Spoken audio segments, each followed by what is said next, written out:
Buenos días, hoy nos acompaña doña Melvis. Doña Melvis es una paciente nuestra muy querida que yo le he pedido permiso para filmarla y grabar esta autorización verbalmente, porque me llamó mucho la historia de ella y yo quiero que ustedes también escuchen esa historia porque es una historia muy conmovedora y una historia que nos va a traer mucha riqueza para evitar problemas de salud visual. Doña Melvis actualmente tiene 67 años y es una paciente con diagnóstico de retinosis pigmentaria desde la adolescencia. Doña Melvis, yo quiero darle la bienvenida y quiero agradecerle por aceptar participar de esta conversación. Cuéntenos un poquito cómo fue esa pérdida de visión gradual que usted tuvo, a qué edad empezó a perder visión. Muy buen día a todos y todas. Gracias, doctor, por invitarme a compartir mi experiencia. Bueno, inicialmente cuando yo estaba en 1970, en sexto grado, comencé a sentir como la necesidad de acercarme a los objetos mucho para poder ver, por ejemplo, a leer o escribir. Mi maestra en ese tiempo, empírica por cierto, pero excelente, de aquellos docentes de antes, se interesó porque algún momento para poder ver en el mediodía tenía que hacer como achicar un poquito, cerrar un poquito los ojos para mirar de lejos. Y eso es Eh, algo, doña Melvis, que sus papás no habían notado. Fue la no, profesora que lo identificó. en ella yo me refugiaba para contarle mis cosas de su alumna, de mi maestra alumna, y ella muy cercana a la familia. Mis papás son campesinos, ama de casa, dedicada a actividades del campo, en la zona agrícola, ganadera, eh, de aquellos tiempos. En, Y usted me dice que en su familia no había nadie con problemas de la visión. no, doctor, Y nadie. usted nunca había escuchado de esa enfermedad, retinosis pigmentaria. Bueno, la verdad es que ni siquiera sabíamos lo que yo tenía, porque fue hasta cuando comencé en primero de ciclo en el Instituto San Ignacio de Loyola, cuando a mi docente, a mi maestra de aquel momento, yo le había comentado, y para no perder mis clases, fue en el feriado del Día del Estudiante que nos dirigimos a Tegucigalpa. En aquel tiempo era tan difícil conseguir cita con un oftalmólogo, y me la dejaron para un mes. ¿Y usted cuántos años tenía? Tenía, Primero de ciclo. iba a cumplir 13 años. Entonces era como una simple miopía, y me comenzaron con graduarme unos lentes en una óptica. Después ahí mismo dejé cita con no me dijo que se trataba de un problema de retina, pero en ningún momento dijo el nombre de la enfermedad. Simplemente me recomendó otro tipo de graduación y de aros más bicóncavos, que hasta la fecha ni he investigado qué es eso. Eran raros, sí. Y es que antiguamente, bueno, las enfermedades genéticas, como lo es la retinosis pigmentaria, si bien ahorita en Honduras todavía nos cuesta diagnosticarlas, tratarlas, no digamos hace 30 años, 40 años, ¿verdad? Sí. Y la otra cosa es que algo muy importante es que no necesariamente tiene que haber una historia familiar de que hay retinosis pigmentaria. Usted puede ser el primero en la familia en tener. Y ahí es donde los síntomas que doña Melvis tuvo en la adolescencia prácticamente, es muy importante que nosotros los tomemos en cuenta y visitar al oftalmólogo idealmente antes de los síntomas, pero si ya estamos teniendo síntomas como los que doña Melvis tuvo, eh, consultar y ver qué podemos hacer. Si bien es una enfermedad que avanza solita a pesar de la tecnología, hay algunas cositas que podemos ir ayudando. Y ese es uno de los objetivos de esta entrevista. Doña Melvis, precisamente, a pesar de que es una persona no vidente, vino a consulta por un problema que le estaba incomodando mucho los ojos, ¿cierto, doña? Sí, de hecho, ya había ido con 2 médicos en clínica privada y 3 médicos en clínica privada y también en el Seguro Social. Sin embargo, después de más de 2 años, en algún momento la situación empeoró Y bueno, fue Dios quien me lo trajo en mi camino, porque justo una compañera de trabajo me dijo, óyeme, pero si a usted le van a dar cita hasta el mes de marzo y esos ojos se le van a haber secado. Porque contradictoriamente me parecía que si yo tenía resequedad en el ojo, la reacción fuera de un lagrimeo constante. Entonces fue cuando fue y fue en internet que encontró una oportunidad con el doctor Dácares, que gracias a Dios y a sus conocimientos, su experiencia, como uno de los mejores retinólogos que tenemos en el país, que si en aquel entonces yo me lo hubiera encontrado, no hubiera sufrido tanto, porque imagínense, de 1971 y fue hasta en el 2000, cuando yo había visitado la mayor parte de oftalmólogos en Tegucigalpa, en San Pedro Sula, fui a San Salvador, con dificultades fui al Bascom Palmer de Miami, y lo único que sabían es que habían tejidos dañados, irreparables, que mi problema era irreversible, pero hasta ahí. Bueno, uno de los médicos, doctor, les quiero comentar que me dijo, por razones obvias no voy a mencionar el nombre, y me dijo, oye, ¿por qué te preocupas? Si te casas, si te convertís, hay amas de casa también exitosas. Doctor, parece como si a mí me hubiera dado un golpe fuerte por mi espíritu de superación. Fíjese que doña Belvis, esa anécdota es la que quería que usted me contara. O sea, alguien en su vida le dijo, ¿para qué vas a estudiar? Sí. Quédate en la casa, sí. Cuida del hogar, cuida de tus hijos. ¿Y usted no le hizo caso? No le hice caso. ¿Usted cuente qué estudió en la universidad? Mire, comencé... Bueno, de hecho, no tengo ningún interés en presumir. Lo único que me interesa es que la sociedad y el mundo entienda que la discapacidad no limita. Es la indiferencia de nuestra sociedad y nuestras actitudes como personas con discapacidad. Ahora, no es fácil adquirir una discapacidad después de que usted anduvo desenvolviéndose libremente, doctor. Es lo peor. Es lo peor, definitivamente. Sí, porque hay algunas personas que optan hasta por quitarse la vida y no. En un momento dado, yo participé en campañas políticas, yo participé y aún con la deficiencia.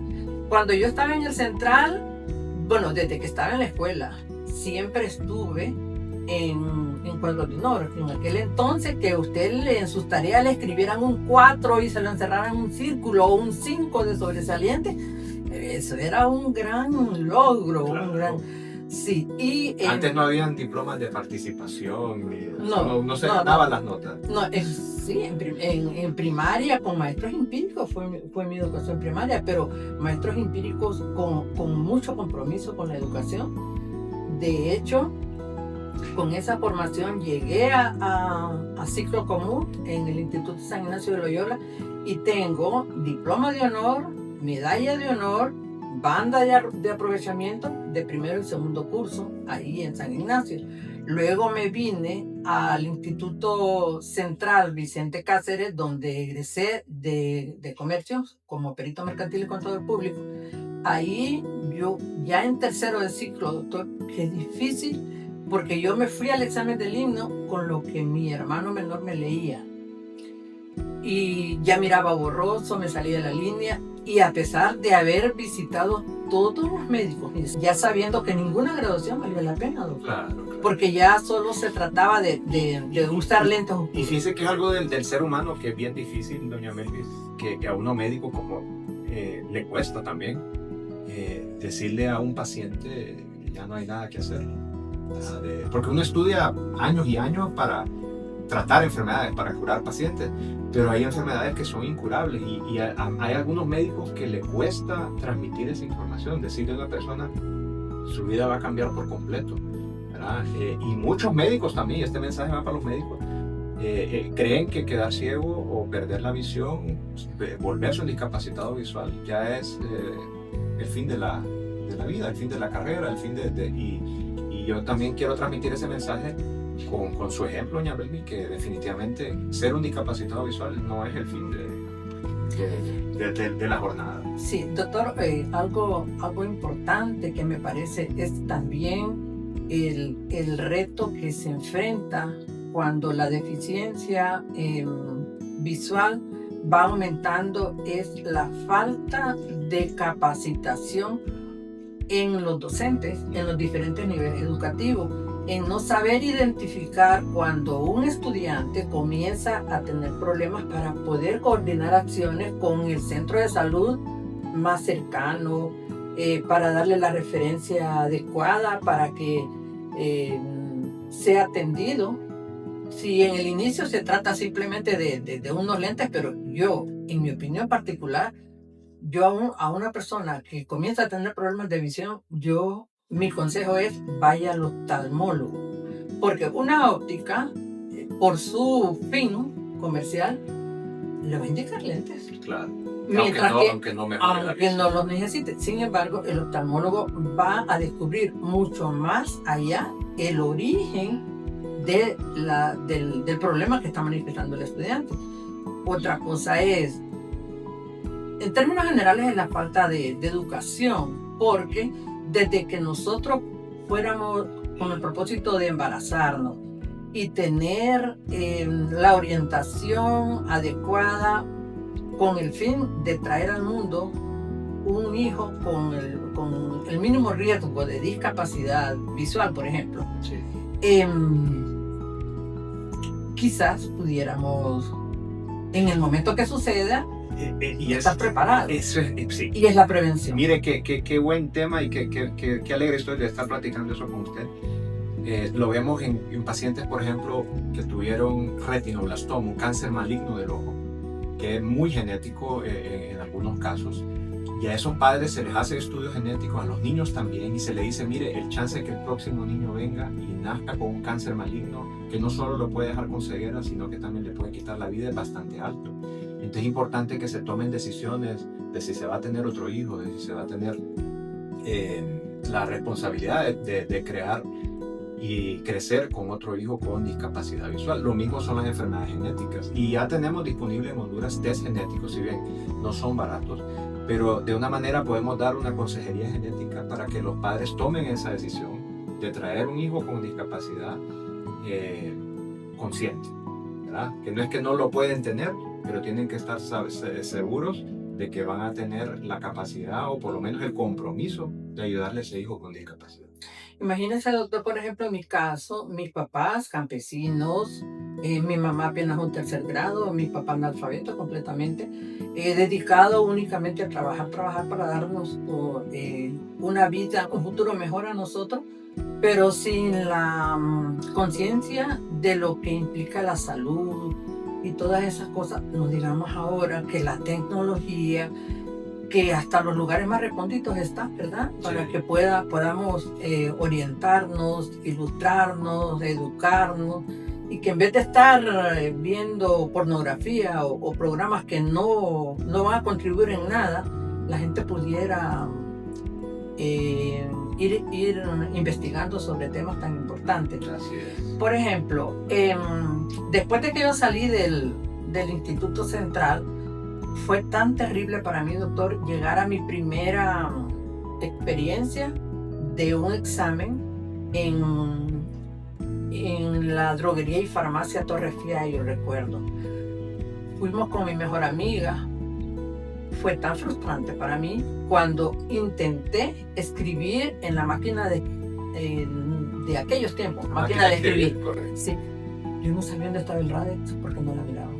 Ya le costaba. Y fue tan difícil para la persona que me estaba aplicando haciendo la entrevista, tener que decirme, usted no aplique para este trabajo porque usted no mira. Después me fui con el neurólogo, por cierto, Francisco Clip. Mi papá con grandes esfuerzos, mi mamá engordando cerdo, mi papá cultivando de las actividades de sobrevivencia en el campo. A donde les decían, allá me llevaban, en búsqueda de una solución para mi problema, porque soy su única hija mujer y la única persona en la familia y en la comunidad que tengo ceguera. Entonces, muy preocupados, y según él, con el electroencefalograma era producto de un trauma, y sí recuerda a mi mamá que yo me había caído en una botella. Pero nada que ver, doctor. Y a pesar de todo esto, fue hasta cuando el descanse estaba en un programa de prevención de la ceguera en apoyo del Instituto Franciscano para la Capacitación del No Vidente, donde yo era usuaria. Entonces ahí, cuando mi enfermedad fue progresar en una forma progresiva, avanzaba y avanzaba, yo sentí la necesidad de rehabilitarme. Claro. Cuando yo me voy al centro artesanal de Caipac se llama, en Santa Lucía, Francisco Morazán, que es para ciegos adultos, ahí mi familia era la que más sufría.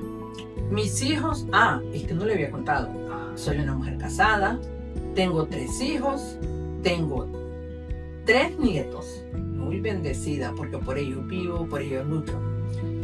Y son mayores y me podrán decir sobreprotectora, pero ellos son la razón de mi vida. Así es.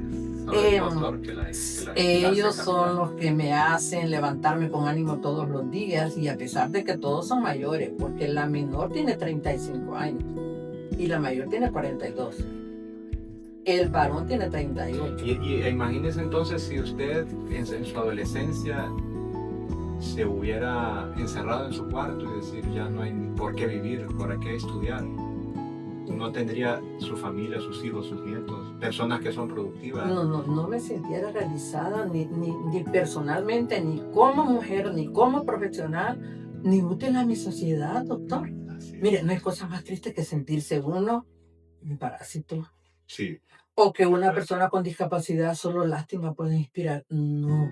Y hablando de eso, porque ahorita la juventud ahora es especialista en sentirse ofendido por otras personas.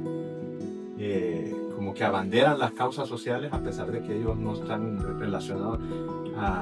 Hay gente que se ofende cuando uno le dice cieguito a alguien. Y ellos no son ciegos o no tienen discapacidad visual, ni tienen nadie en su entorno de que te padezcan de eso. Cuando a usted le dicen cieguita en la calle, ¿eso le ofende? ¿O siente que es parte de la sociedad en la que vivimos? Sí, y hay doctor, que llevar ese mensaje también de que... Doctor, ese tema me parece muy importante, porque incluso quienes nos han dirigido a nivel de país, en cualquiera de los poderes del Estado, incluso catedráticos de universidades, periodistas en sus medios, en sus programas de medios de comunicación, mire, da tanta impotencia escucharlo. Por ejemplo, si nos referimos a logros de un gobierno, no, ese es que está ciego para que no se dé cuenta. Sí. Óigame, yo he estado en grupos de WhatsApp y yo les he contestado muy respetuosamente, pero discúlpenme, yo soy una persona ciega, porque ese es el término correcto. Yo soy una persona ciega, pero no es correcto que usted se exprese en términos generales creyendo que la ceguera es sinónimo de estupidez o desconocimiento. Porque tengo una discapacidad física, tengo una falta de visión física, pero yo tengo una conciencia social tan grande que quizás más que muchos politiqueros de este país. Así es. Y ese es un mensaje muy importante, ¿no? Definitivamente. Sí. Y doña Melvis precisamente nos discúlpeme, pero no le termino de contestar. No es correcto decir cieguita, porque nos sentimos chiquititos. Claro. Ahora, no disminuir exacto. Ni que nos digan minusválidos, ni que nos digan no videntes. Sencillamente somos personas ciegas y punto. Se antepone la persona a la discapacidad. Claro. Persona ciega. Y muchas veces yo como médico caigo en ese error, ¿verdad? Y por eso también me gusta educarme de personas como usted, doña Melvis, que están muy conscientes de su discapacidad y que ya le han dicho de todo en toda su vida y no se me va a sentir ofendida por algo. No. Y a lo contrario, más bien me está educando de que definitivamente la ceguera es un diagnóstico. Y decirle a una persona ciega no es ofensivo. No, pues, Pero ahora ya, empezar con los diminutivos y todo ya definitivamente y tampoco decirle discapacitados. No, nosotros somos personas con discapacidad, con las diferentes patologías, ¿verdad? Claro. Sí, una persona con discapacidad visual, con discapacidad física, con discapacidad sensorial, llámese como se llame, pero cualquiera que sea la situación, pero somos personas con discapacidad. Pero antes de todo esto, doctor, me parece muy importante resaltar que quizás el ambiente donde yo crecí, porque mi papá fue un señor muy trabajador, y no es porque era mi papá, muy honesto. Ese espíritu de trabajo lo trajo consigo porque en su analfabetismo él siempre luchó porque su familia tuviera un futuro mejor.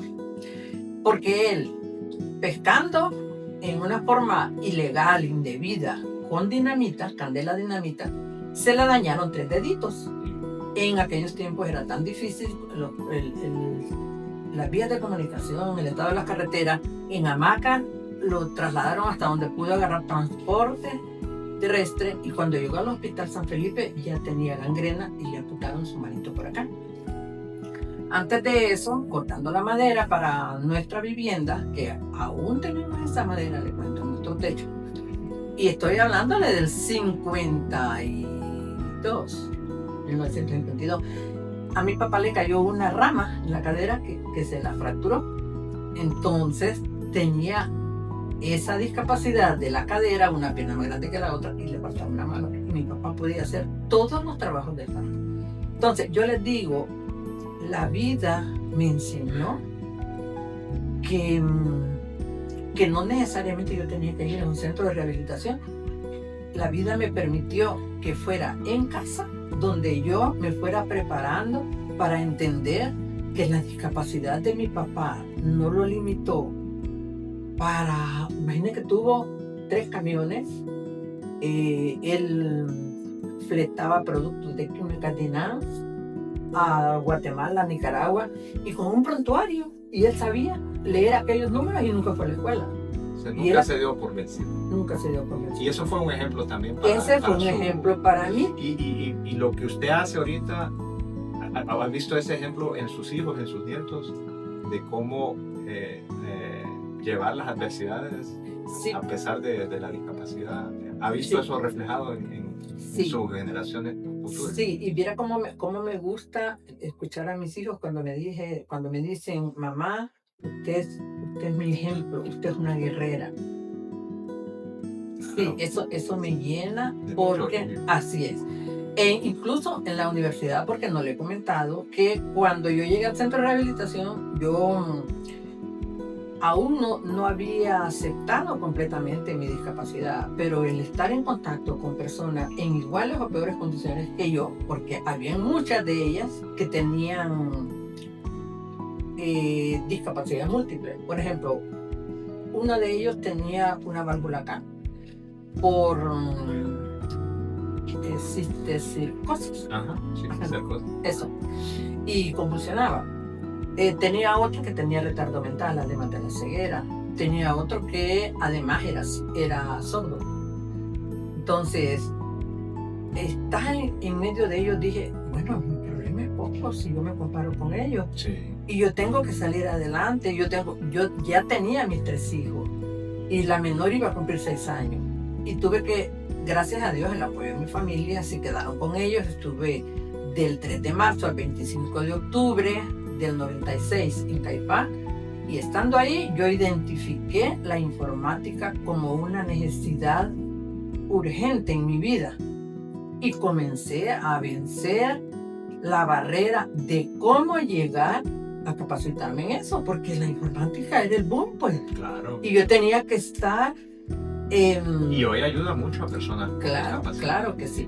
Y entonces Entonces, yo comencé con el Club de Leones, con Club Rotario, con iglesias católicas, con evangélicas, con políticos mentirosos. ¿A dónde no fui? ¿A dónde no fui? Y nadie me pudo tender la mano. Hasta que en el Instituto Juana Leclerc, que la directora me conocía porque había representado como ellos la atención que brindan es para personas con, digamos, síndrome Down, Sí. problemas de aprendizaje, sí. Entonces yo fui a representarlos a ellos una vez en una capacitación de interamericana que había en la Escuela Panamericana en Zamora. Entonces allá al final de la evaluación nos preguntaron cuáles eran nuestras expectativas y supuestamente yo fui la única persona que manifesté mi interés por informática para hacer. Les sorprendió y comenzaron a investigar cómo poder ayudarme, y a pesar de que ellos no estaban en el área de la discapacidad visual, no estaban ofreciendo los servicios. Ligero vino Mitch. La información que me habían traído me atropelló un taxi y las personas que me rodearon ahí se llevaron el sobre creyendo que lo que yo llevaba era dinero o algo. Sin embargo, llegaron la gente de Juana Leclerc a darme las condolencias porque lamentablemente a los pocos meses falleció mi hermano mayor y sentía que el mundo se me había ido más abajo porque él era como mi padre, mi hermano, mi amigo. Bueno, solo mi esposo no podía ser, él era todo.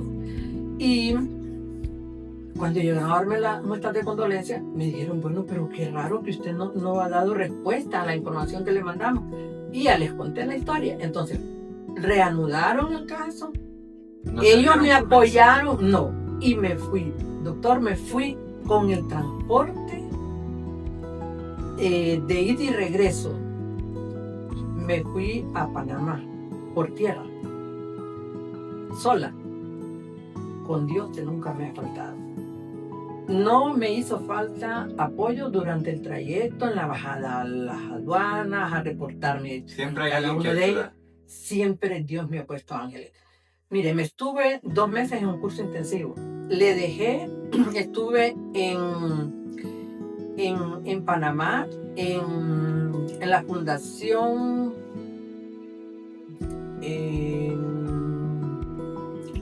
¿cómo se llama, señor? La fundación... Ay, señor, se me escapa. Pero fue tan importante para mí que no me limité a traer mi aprendizaje. Les dejé un manual porque era la primera persona que a nivel internacional la fundación formaba. Entonces les dejé un manual para que la próxima persona que llegara no fuera a vencer las barreras que yo había tenido. Fíjese que el director se llama Luz del Ciego, Patronato Luz del Ciego se llama la institución. Entonces el director, al ver que yo me quedaba todo el día ahí, ordenó que a mí se me diera el almuerzo. Después, a mi regreso, lógicamente la institución que me había dado el cheque donde me pagaban el transporte de ida y regreso, inmediatamente me llamó que fuera, me emplearon como recepcionista. Y ahí a la vez yo aprovechaba para animar a todos los compañeros ciegos a que se interesaran por la informática y todo eso. Comenzaron los cursos en el país y ya teniendo trabajo, doctor, yo me animé a matricularme en la universidad. Me matriculé en la licenciatura de pedagogía en la Universidad Nacional. Y eso es algo, o sea, claro, cada persona de manera diferente, pero es algo muy importante saber que la persona con ceguera puede tener un título universitario. Sí. ¿Verdad? Obviamente Sí. no van a ser pilotos de aviación, ¿verdad? O manejar un autobús lleno de personas, ¿verdad? Claro. Pero definitivamente hay muchas carreras a las que ustedes tienen acceso. Sí. Y fíjese que también en la universidad yo tuve que romper barreras, porque habían catedráticos que no tenían ni siquiera la mínima idea de de saber cómo tratarnos como una persona más, pero sí entender que nosotros tenemos que hacer adecuaciones curriculares o entender de que nosotros, para poder tener acceso a los folletos, a los libros, a las fotocopias, como le quieran llamar, necesitamos que se nos grabara. En ese tiempo usábamos cassette, grabadoras de cassette.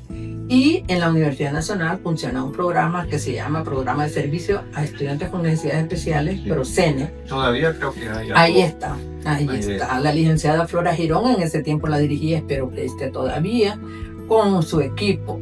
Entonces, pero imagínate que ya éramos tantas las personas ciegas que había que esperar un turno, ¿verdad? De orden de llegada.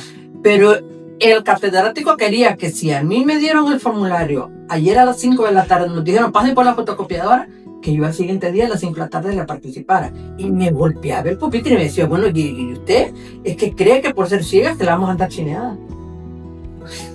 Pero no me desanimó, ¿sabe qué? No, más bien la incentivó a seguir luchando y demostrarle que sí podía. Doña Melvis, y gracias a Dios se nos está acabando el tiempo. Me gradué con excelencia académica. La felicito. Y por eso terminé la segunda carrera. Y la segunda carrera también. La primera es pedagogía. La primera no la terminé cuando mi limitación, cuando por iliquidez, cerraron, más bien cuando despidieron a varios de ahí de la institución donde laboraba.